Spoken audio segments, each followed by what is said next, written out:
Assalamualaikum warahmatullahi wabarakatuh. Apa kabar anak-anakku semuanya? Semoga dalam kondisi sehat ya. Dan jangan lupa patuhi protokol kesehatan.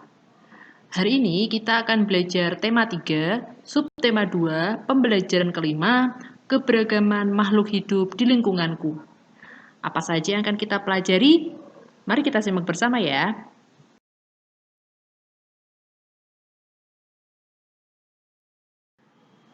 Karakteristik tempat hidup hewan.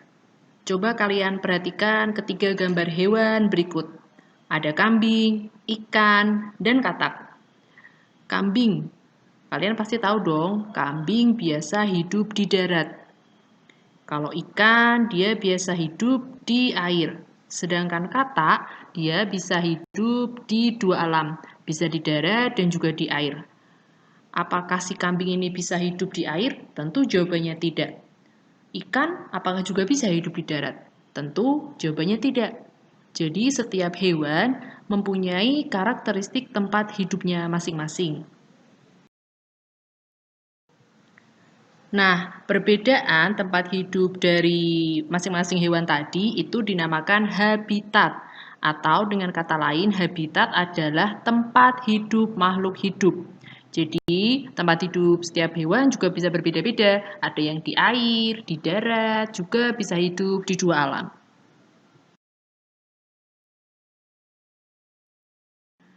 Kalian bisa lihat di buku tema 3 halaman 76 sampai 77. Di situ ada gambar hewan dan juga karakteristik tempat hidupnya. Yang pertama ada gambar ayam. Jadi ayam ini dia hidup di darat. Ayam mempunyai cakar untuk mengais makanan, bisa mengais-ngais biji atau mencari cacing dalam tanah, jadi dikais dengan menggunakan cakarnya. Kemudian ayam juga punya paruh untuk mengambil makanannya tadi. Kedua ada gambar bebek. Bebek ini hidup di darat atau biasa di daerah yang berlumpur. Paruhnya berbentuk sudut supaya memudahkan si bebek ini untuk mengambil makanan di daerah-daerah berlumpur. Kakinya juga berselaput yang membantu bebek untuk bisa berenang. Jadi ciri khusus tubuhnya itu menyesuaikan dengan tempat hidup si bebek tadi. Ketiga ada kucing. Kucing ini hidup di darat. Kucing mempunyai misai atau kumis yang berperan dalam indera penciuman dan penentu arah saat gelap.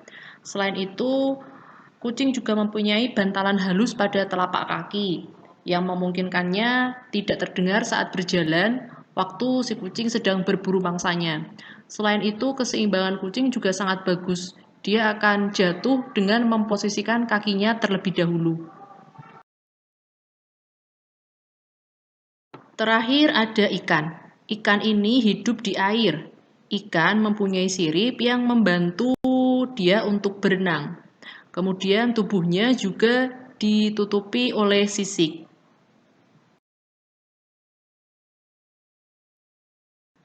Jadi kesimpulan dari pembahasan kita tadi adalah tempat hidup tergantung pada ciri-ciri khusus yang dimiliki oleh hewan tersebut.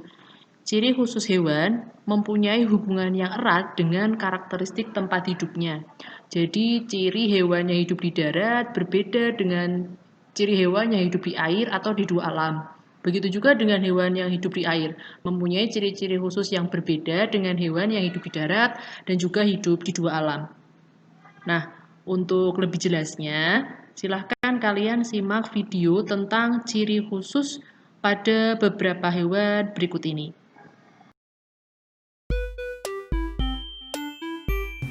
Setiap makhluk hidup diciptakan dengan keunikannya masing-masing. Seperti hewan misalnya, mereka memiliki ciri-ciri khusus untuk menyesuaikan diri dengan lingkungan dan melindungi diri dari musuhnya. Beberapa contohnya adalah cicak dan tokek. Mereka memiliki kekhususan yaitu dapat memutuskan ekornya, memiliki perekat di telapak kaki untuk merayap di dinding, memiliki lidah yang panjang dan lengket untuk menangkap mangsanya.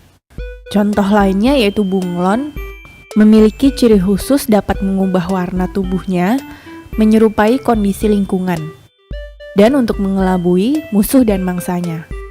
Perubahan ini disebut mimikri.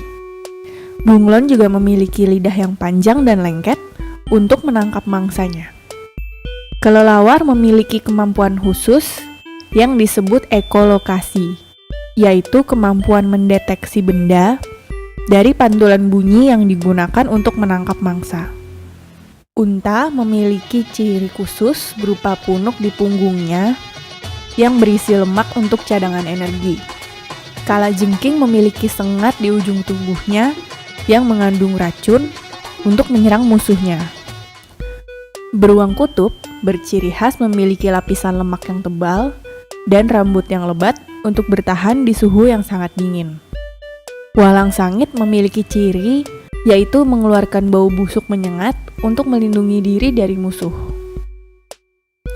Landak memiliki duri di tubuhnya yang digunakan dalam keadaan terancam untuk melindungi dirinya. Misalnya, landak mengeluarkan durinya ketika melihat ular, sedangkan ular menyemprotkan bisa beracun dari mulutnya ketika menyerang musuhnya atau melilit tubuh mangsanya. Kura-kura memiliki cangkang yang keras yang dipakai sebagai pelindung ketika bertemu musuhnya. Masih banyak lagi contoh dari ciri khusus hewan. Apakah kamu dapat menyebutkan ciri yang lainnya?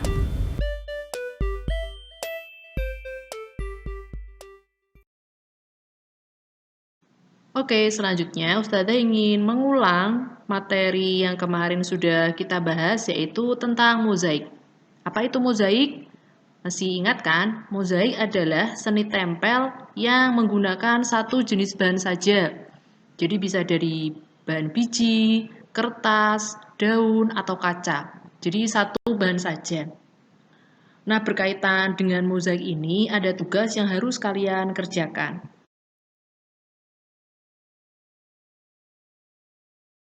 Ini adalah tugas yang harus kalian kerjakan ya. Jadi tugasnya adalah membuat mozaik dari biji-bijian dengan tema hewan.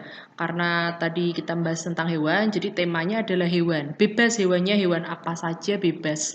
Untuk biji yang digunakan juga bebas. Bisa biji jagung, beras, kedelai, biji apa lagi ya? Terserah biji-bijian, berbagai macam biji yang mudah kalian dapatkan bisa digunakan untuk membuat mozaik biji-bijian ini. Untuk contoh dan langkah kerjanya bisa kalian buka di buku tema halaman 60 sampai 61. Oke, nah selamat mengerjakan ya. Ustazah tunggu hasilnya. Sampai di sini dulu pembelajaran kita. Sampai jumpa minggu depan. Wassalamualaikum warahmatullahi wabarakatuh.